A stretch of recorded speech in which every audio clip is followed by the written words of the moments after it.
আমি আমার জীবনের ছোট্ট একটা কথা বলতেছি, গুলি বাহির হলো না। ওপরে যে স্যার বসে আছে, নিচের এই দুইজন বলতেছে স্যার গুলি তো বাহির হয় না। কয় ওটা পাল্টে নাও। ওটা ভিতরে দিল, আরেকটা নিয়ে আসলো, সেটার সব কার্যক্রম শেষ করে দ্বিতীয়বার কল টানলো, দ্বিতীয়বারও গুলি বাহির হলো না। এবার পুলিশ বলতেছে স্যার এবারও তো গুলি বাহির হয় না। ওসি তখন বলতেছে গাড়ির ভিতরে রাখ, গাড়ির ভিতরে উঠাই দে, আল্লাহ হয়তো হায়াত এখানে শেষ করিনি বলে ওরে মারা যাবে না। আমার দুইটা হাত ধরলো, হাত বাঁধা, পা বাঁধা, দুইটা পা ধরলো, মাঝখানে আর একজন ধরে ছোট বাচ্চাদের দোলনার মতন গাড়ির ভিতরে চেলে ফেলাই দিল। আমি যখন গাড়ির ভিতরে চেলে পড়ে গেলাম, মাথায় আঘাত লাগলো, কোমরে আঘাত লাগলো। ওরা যে কয়জন কনস্টেবল পুলিশ ছিল সব আমার বুকের পরে পা দিয়ে বসে থাকলো।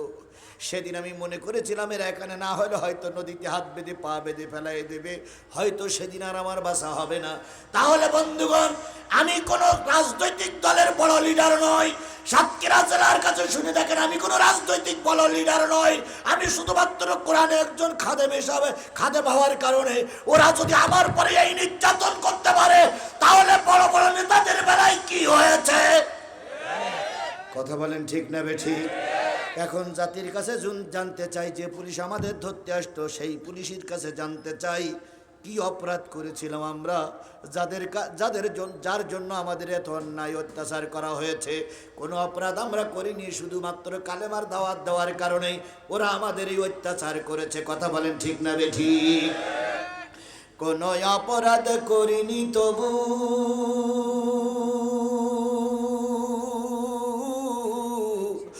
আমি আজ কারাগারে, বিনা দোষে জেলে আমায় পাঠায় জালিম সরকারে। কোনো অপরাধ করিনি তবু আমি আজ কারাগারে,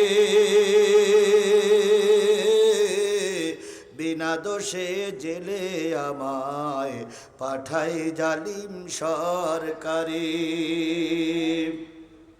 কান্দিসি নামায় আমার মতো হাজার সোনার ছেলে,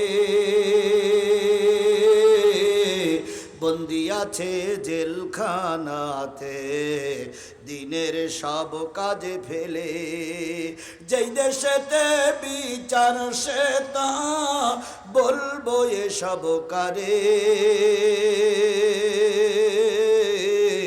বিনা দোষে জেলে আমায় পাঠায় জালিম সরকারে।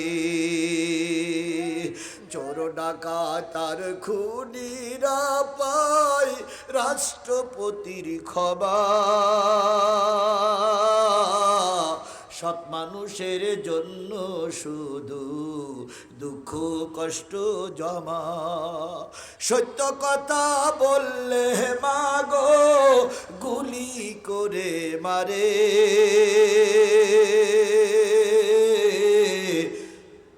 সত্য কথা বললে মাগো গুলি করে মারে।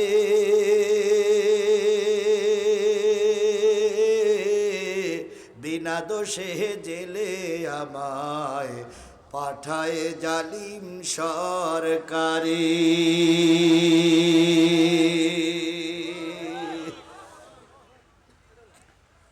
বিনা দোষের কারণে বহুত মানুষ মারা গেছে। কথা বলেন ঠিক না বেঠিক? এর জন্য এই শেখ হাসিনাই দায়ী। দিন ধর্ম আর মানবতা সব কিছু ছাড়িয়া, বুবু সব কিছু ছাড়িয়া, তোমার পাপের শাস্তি পাইতে হবে, পাপের শাস্তি পাইতে হবে, যাইও না ভুলিয়া। আয়না ঘর তোমার জন্যে রাখছি গো সাজায়া, বুবু আইসো চট করিয়া। কথা বলেন, কথা বলেন, কথা বলেন। বুবু আইসো চট করিয়া, আয়না ঘর তোমার জন্যে রাখছি গো সাজায়া। তাহলে বলতেছিলাম তারাই জাহান্নামে যাবে যাদের দিলে কি ভালো লাগে না? আরো জোরে বলেন, কি ভালো লাগে না? আয়ুনুল্লাহ ইবসিরুনা বিহা, তাদের চোখ আছে কিন্তু চোখ দিয়ে দেখে না। কি দেখে না? আয় মুসলমান কথা বলেন, কি দেখে না? শুধু কোরআন দেখে না, না কোরআন ওয়ালাদেরও দেখে না। হুজুর দেখলে গিড়িমিড়ি করতে লাগে। চা খাচ্ছাও খাও, দুইজন দাড়ি পাকা হুজুর রাস্তা দিয়ে মোটরসাইকেলে যাচ্ছে, অমনি একজন আর একজনের ঠেস লাগাই বলে, ওই দেখ সে রাজাকার যাচ্ছে, ওই ওই ওই ওই সে রাজাকার যাচ্ছে। বলুন, রাজাকার বলে গালিগালাজ দেওয়া লোক আমার সমাজে আছে না নাই? আমরা রাজাকারের গাল শুনতে শুনতে আমাদের কানে ঝালাফাড়া চলে যেত। কথা বলেন ঠিক নেবে ঠিক? রাজাকারকে একটা অপবিত্র বাক্য হিসেবে ওরা গালিগালাজ করতো। কথা বলেন ঠিক নেবে ঠিক? রাজাকার অপবিত্র বাক্য নয়। যদি তোমাদের ভাষায় রাজাকার অপবিত্র বাক্য হয়, নিশ্চয়ই তোমার দাদার বিয়ে কোন রাজাকারে পড়িয়েছে। যদি রাজাকার অবৈধ হয়, নিশ্চয়ই তোমার বাপমার বিয়ে রাজাকারে পড়িয়েছে। রাজাকার যদি অপবিত্র হয়, তোমার বাপমার বিয়ে ছিল অপবিত্র, তুমি অবৈধ মায়ের জারস সন্তান।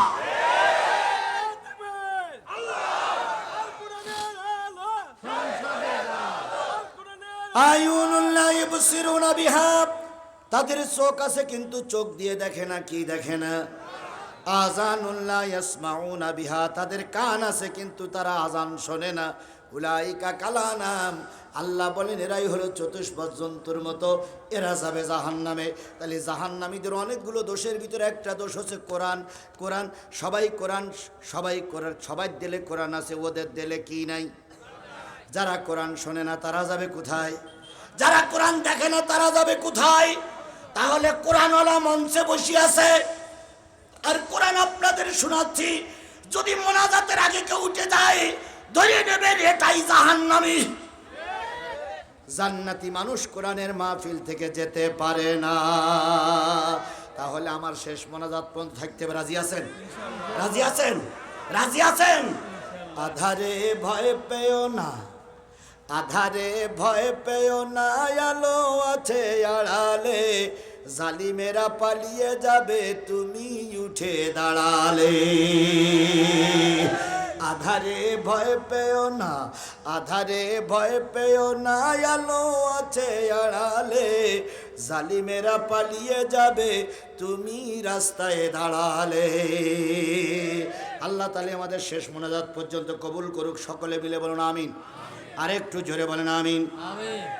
তাহলে আল্লাহর কোরআন এখানে আলোচনা হচ্ছে, হবে। সবাই কি রাজি? সবাই রাজি?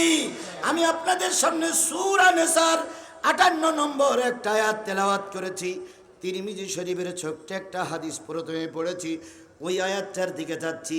এই আয়াতটা যখন নাজিল হলো, আল্লাহর নবী তখন মক্কারও প্রেসিডেন্ট, মদিনারও প্রেসিডেন্ট। আমরা সারা জীবন শুনেছি রসুল কোথার প্রেসিডেন্ট ছিলেন?